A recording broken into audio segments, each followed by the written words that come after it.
Hey brothers and sisters, it's Tommy Z in the place to be. I'm sipping on my coffee, writing in my journal, and I just thought, hey, why don't I share my realization about the difference between those who are probably going to go extinct in the flood that's going to take over the mediocre, the middle, the bland music. AI is going to take over all of that. And the difference between those who are going to get wiped out and those who are not only going to survive but probably thrive is what I chalk up to two words: control, chance.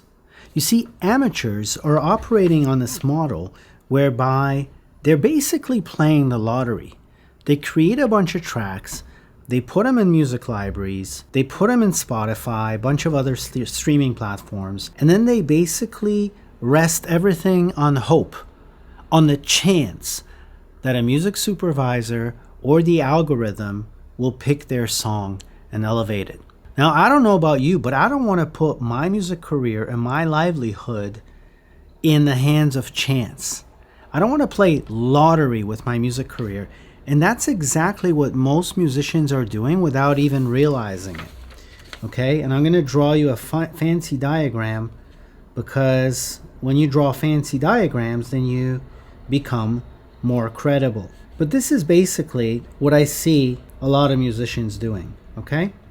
They're basically diffusing their energy across a bunch of different activities. Okay?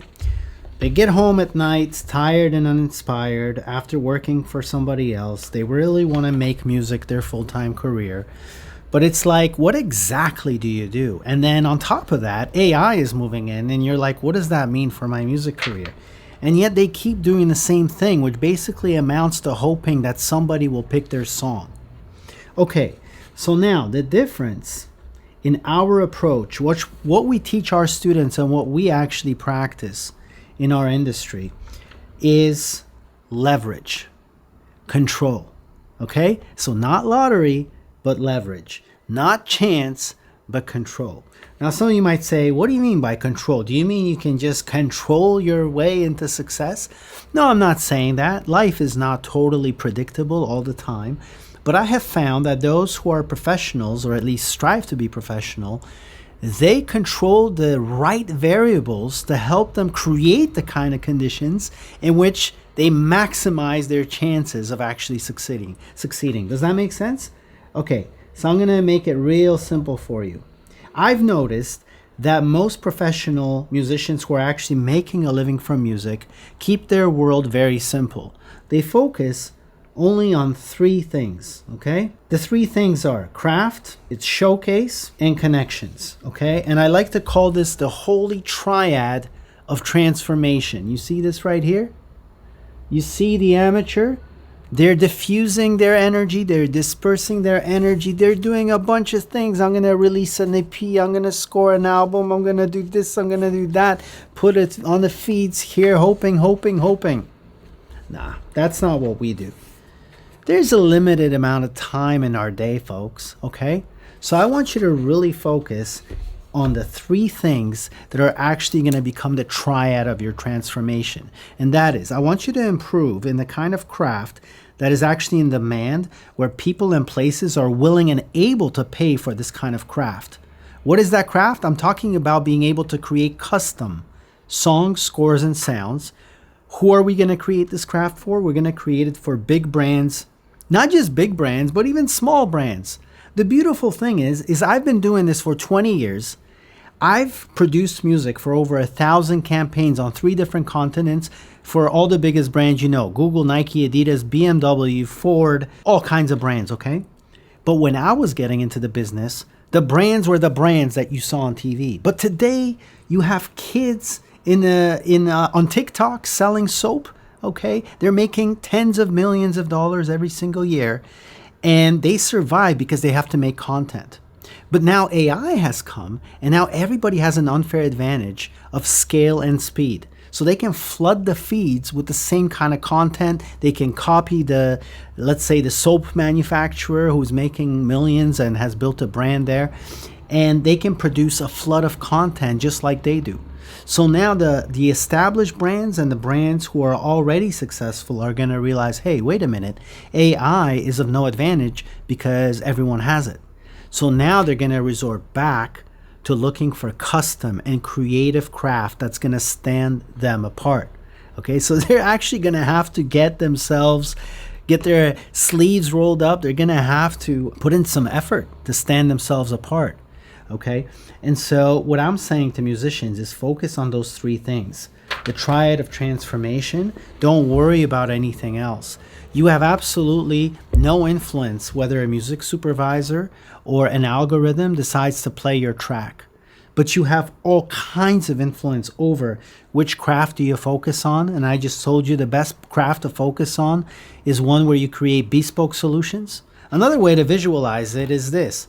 Like when you go to H&M or Zara, you see a bunch of suits hanging on the rack, okay? Mass manufactured somewhere. Maybe you'll pick one of them, maybe you won't. But as a creative craftsperson sitting in your home studio, that's not the kind of setup you want, okay? What you want is the kind of setup where people go to you. They're not just looking through millions of tracks in some music library and maybe yours will get picked, but even if it gets picked, it doesn't ever get back to you. Yeah, sure, you might get paid for it, but it's not repeat business. Do you see what I'm saying? So it's actually out of your hands what happens the next time around.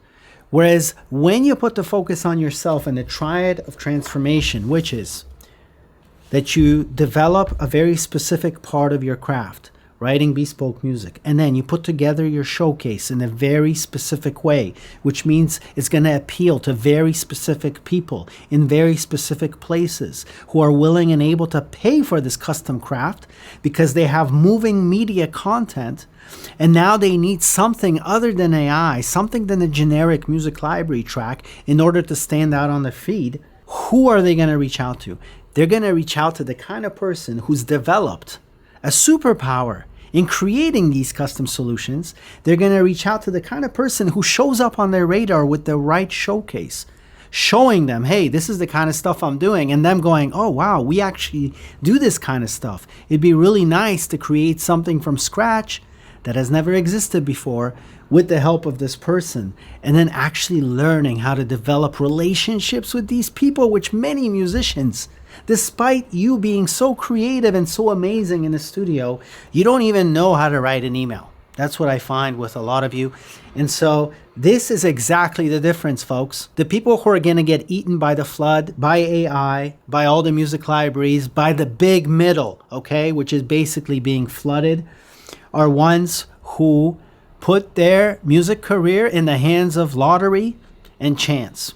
The music craftspeople who have a chance not only to survive, but thrive, especially thrive in the age of the robots, are ones who basically focus on control and leverage, creating the kind of conditions where your success may not be immediate, but it is inevitable because you're going to focus on three things only: craft, not just any craft, but creating custom songs for moving media. Number two, you're going to learn how to showcase it properly. And number three, you're going to showcase it to the right people who have 3, 6, 7, 8, 9, 10 projects, multi-thousands, tens of thousands of dollars in budget for these bespoke solutions. You're going to learn how to connect with these folks, create a relationship, and then guess what happens? You do one project, you do really well. Now all of a sudden, you're not leaving the rest of this relationship to chance. If you've done a great job, that person is going to come back to you again and again and again. And this has been my experience, folks. I have not reached out to anyone for music projects, and we have just scored a huge Mazda campaign for Japan where one of our students won the contest, and now their music is playing all over TV in Japan. And this client that came to me, I've known them now for 10 years. I have never once asked them for work. After we worked together for the first time, it went really well. Then they came back to me, then they came back to me again and again and again and again and again. That's what I want for your music career. Not lottery, not chance, not hoping somebody will pick your next song, but actually making yourself the source of musical solutions to bespoke problems from people who are willing and able to pay for the music, okay? If you want to learn more about our industry, every Thursday I'm doing a live workshop where I teach you everything I know and exactly what to do to avoid becoming extinct in the age of AI and to not just not be replaced, but to become irreplaceable. Okay, we do it live, we do it every Thursday. The link is below. And then if you want to get serious about your music career on the workshop, I'll tell you how you can take the next steps, but it all begins with the workshop. So I'll see you there. My name is Tommy Z. Thank you for watching. I'll see you in the next video.